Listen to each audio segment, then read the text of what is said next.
So in our response to COVID-19, that requires the use of technologies or practices that involve collecting information on people. And I think the public is rightly concerned that this information could be used or misused intentionally or by accident. And so the purpose of this talk today is to talk about privacy preserving technologies while we engage in activities designed to mitigate the effects of the COVID-19 disease. Our paradigm for thinking about privacy is a concept called privacy ops. Privacy ops is a holistic view of privacy and security, and it has 5 components. The first is privacy by design. This is engineering with privacy in mind. So rather than thinking about privacy or data security as a bolt-on after the fact, you build it in from the beginning. This is so you don't end up making design decisions that end up becoming privacy compromising that you can't undo later. Then you're going to use both the laws and your values to construct a policy framework. And those policies will be enacted by both traditional or legacy data security technologies that you're probably familiar with, along with newer privacy preserving computation technologies explicitly designed to protect data while it's in use. Before diving into COVID-19 use cases, let's introduce some vocabulary and clarify some terms you may have heard before. So there's 2 types of data privacy, or 2 schools of thought. One is cryptographic privacy and the other is statistical privacy. Cryptographic privacy, as the name might imply, is all about encryption. This is a relatively binary sort of privacy. If somebody has permission to see or access data, then they are able then to see or access it, and if they don't, then they're not able to. Meanwhile, statistical privacy is about obfuscation. It's about hiding in the noise. What you're doing is you're, through some action, introducing plausible deniability that can prevent folks from inferring private information rather than explicitly allowing them to see it or denying them the ability to see it. Moving to the middle here, these are probably terms that you have heard before associated with data security and data privacy. And just as a level set, I want to define what these mean. So encryption is the act of scrambling data with the use of what's called a key. That key is often linked to a password. What it does is when data is encrypted, that ciphertext appears to be random noise unless somebody has the appropriate key to decrypt it and then see the actual data underneath. This, of course, is the heart and soul of cryptographic privacy. Then we get into these other techniques: masking, suppression, information swapping, or adding noise. These are all statistical privacy techniques designed to provide some level of de-identification or anonymization. Masking is the concealing of information that you want to keep private. Think of the way the government redacts information from reports or blurring somebody's face in an image. Suppression is the outright removal of information that we might think is privacy compromising. So this could be removing social security numbers from a data set before releasing it publicly. And information swapping is starting to add some randomness in here. You will take data points from different records and swap them in a way that you hope preserves the aggregate statistics of the data, while again introducing plausible deniability about any individual record there. And then the last bit is adding noise, specifically statistical or random noise, to data themselves or to computations on data, again to create a bit of an obfuscation barrier to prevent people from being able to infer information about individual records while preserving information about the total data set or aggregate statistics. And of those, masking, suppression, information swapping, and adding noise, there's only one type of technology, and that's called differential privacy, that can provide any sort of mathematical guarantees. Masking, suppression, information swapping, and adding non-differentially private noise can be useful when we can't use differential privacy, but they are more vulnerable to a type of attack called a linkage attack, which is in this third column here. Now, I think most folks are pretty able to understand or imagine other privacy-preserving attacks where somebody has viewed information that they were not given access to. However, linkage attacks are a bit more insidious. This is where you've explicitly denied somebody access to privacy compromising data, for example, removing social security numbers from your data set. But what they're able to do is to use data that's in the data set that they have been able to see and link it to an external data source to then re-identify those data that you were trying to keep private by either masking, suppressing, or doing information swapping. The reason we call out linkage attacks explicitly here is because it can be counterintuitive, because it is so subtle. It's important to keep it in the top of your mind, along with those more obvious attacks where somebody gains access to data that they were not allowed to see. Grounding us back to COVID-19, we're going to anchor our privacy conversation around 3 use cases: contact tracing, mobile exposure alerting, and publication of aggregate statistics and dashboards. In contact tracing, this can be the very manual contact tracing where you're sending health professionals out to meet members of the public who may have been exposed to COVID-19, or you could be using a digitally assisted version where people are logging into a website or an app to then get an interview with a healthcare professional or go through an automated type interview. Mobile exposure alerting is something that has been very popular in the press, and lots of people have talked about it. This is where mobile phones using Bluetooth or other location services will keep track of other devices that they've been near.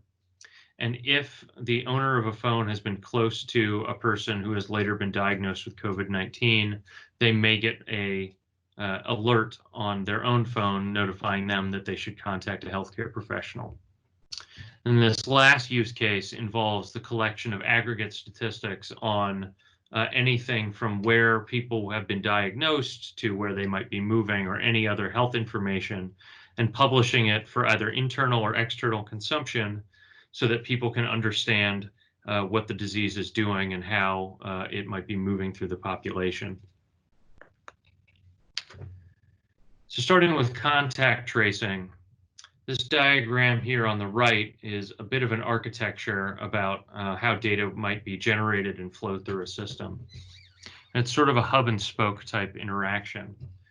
You've got at the end of all of the spokes, you have folks who healthcare professionals have some reason to believe may have been exposed to COVID-19 or somebody who's been infected with COVID-19. And they, again, either through technology or through manual pencil and paper, will be collecting information based on interviews of those people who have been in contact with a person who's been diagnosed with COVID-19.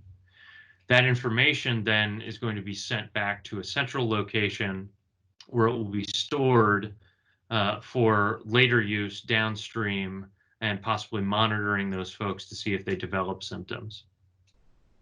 And so with that sort of architecture in mind, here's what we can suggest for privacy or security technologies.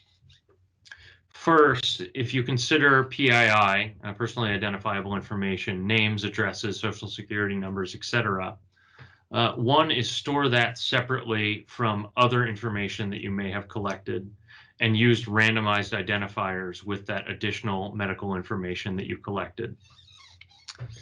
Those identifiers do not provide any guarantees of, say, linkage attacks. Again, it's a very insidious sort of thing, but it does provide some barrier from somebody casually looking at medical information and then inferring who that it belongs to. So the second thing, which is much more important, is encryption. You want to encrypt data while it's at rest, meaning it's sitting on a device, or while it's in transit, where you're transmitting it from one device to the other. In terms of at rest, that means encrypting it while it's on the server and only people who have explicit authorized access and a password can access the data. But it also means encrypting it while it's on the devices that may belong to the contact tracers, those healthcare professionals who are meeting with the people who may have been exposed to COVID-19. You want to keep it encrypted at rest so that if they say lose their iPad, if that's the device where it's being stored, or their laptop, that somebody isn't able to open it and uncover somebody's personally identifiable information along with their health information. You also want to encrypt it in transit. So whether that is through an app transmitting information from those individual contacts back to that central server, you want to make sure that's encrypted. But also, even if you're doing it in a very old school way, where those contact tracers are collecting information and emailing it back, you want them to encrypt the files where they're storing that information and then only email back the encrypted file. Because otherwise you would have unencrypted private healthcare information potentially sitting on a third-party email server for unauthorized access, even if by accident in the future. And the third thing you want is to make sure that you're thinking about access control. The idea here is to only give the minimum number of people who need access. A specific example of that would be individual contact tracers may need to access the data of those people, members of the public that they've interviewed, but they don't need to access the data that of the individuals that other contact tracers have gone to. Centrally, again, you want to think about who has access to that central database and restrict it only to the people who need to be able to access it to do their job or to provide healthcare information for the public. The second use case here, mobile exposure alerting. Like I said, there's been a lot of talk about this. This is where these different mobile devices are keeping a record of other mobile devices that they've been near using Bluetooth or location services or other technologies. The most popular sort of architecture for this has been that the only central information that's stored is for members that have been diagnosed with COVID-19, who then voluntarily give their location data or their Bluetooth keys over to a central server where that's stored for a period of time. Then you want to be able to compare those keys or locations and times with what's stored on individual people's mobile devices. So right at the outset, you still need to be thinking about encryption at rest and encryption in transit and access control to that central server, just as you would with contact tracing. But also we want to think about how can we protect the information of the individuals whose mobile devices don't have not been diagnosed with COVID-19, and protecting the information of the people that have. So one approach to this that's been fairly popular has been to store that data on the people who have been diagnosed in a central location and then distribute that information out to the network of mobile devices where the comparison of dates and times, et cetera, and locations is done on device. And that preserves the privacy of all the people who've not yet been diagnosed with COVID-19. But it does expose some risk to the folks who have already been diagnosed, as their privacy is preserved only insofar as you're able to give a totally private identifier that somebody could not crack or misuse. So one emerging technology that is worth considering for this sort of use case is something called private set intersection. What this does is it allows a comparison between two sets of information to see if they contain the same elements. So for example, the same locations and times. In an encrypted way, it means the central server cannot see what is on the individual mobile devices, nor can the individual mobile devices see what's on the server. Both parties' inputs are kept private.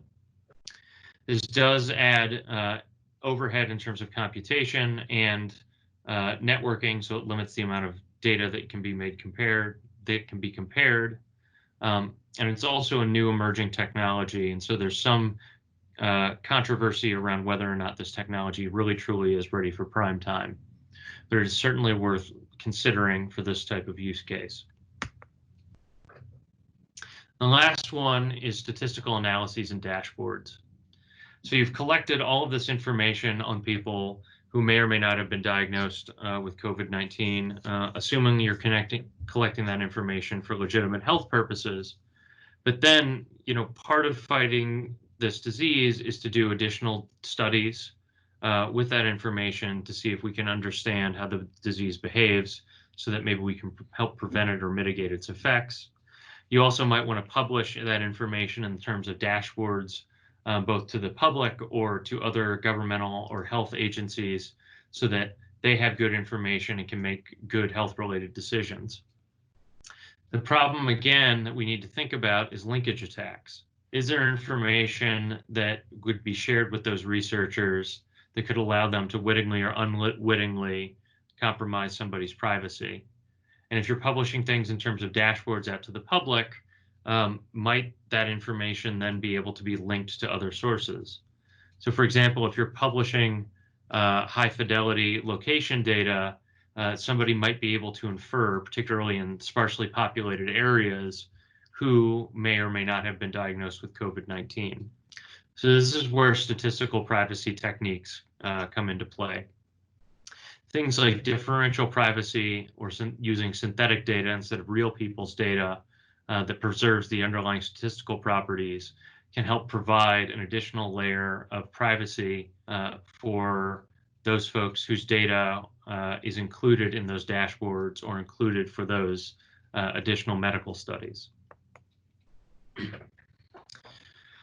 So just as we come to the end here, underlining the main points of this presentation, start any sort of application or system or research project thinking about privacy in mind and build it in from the outset. Collect only the information that you need and leave as much computation on the device of the individual people as you can. Make sure to use encryption and access control always. Consider private set intersection for exposure alerting technologies, and use differential privacy for aggregate analyses and for publishing applications and dashboards where possible. Thank you.